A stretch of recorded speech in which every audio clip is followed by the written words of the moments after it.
albocan los tiestos. Hace tiempo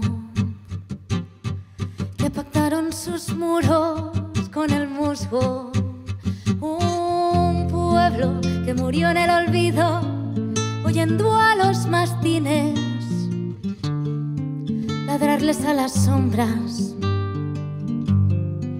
oyendo la cellisca batir contra las trancas.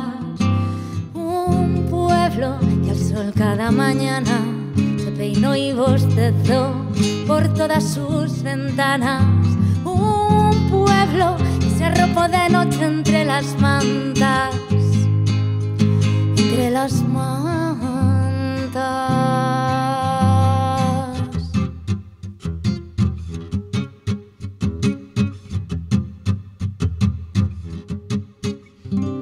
Un pueblo sin lumbre en los hogares, sin alboca en los tiestos. Hace tiempo que pactaron sus muros con el musgo. Un pueblo que murió en el olvido, oyendo a los mastines ladrarles a las sombras, oyendo la cellisca batir contra las trancas.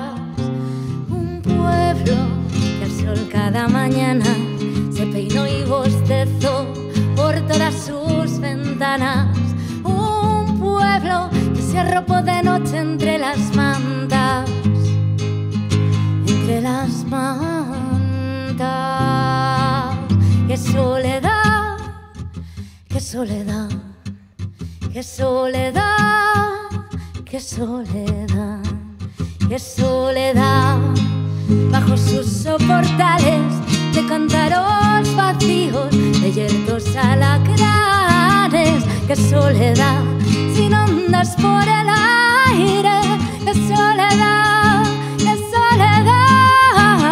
Un pueblo que al sol cada mañana se peinó y bostezó por todas sus ventanas. Un pueblo que se arrojó de noche entre las mantas, entre las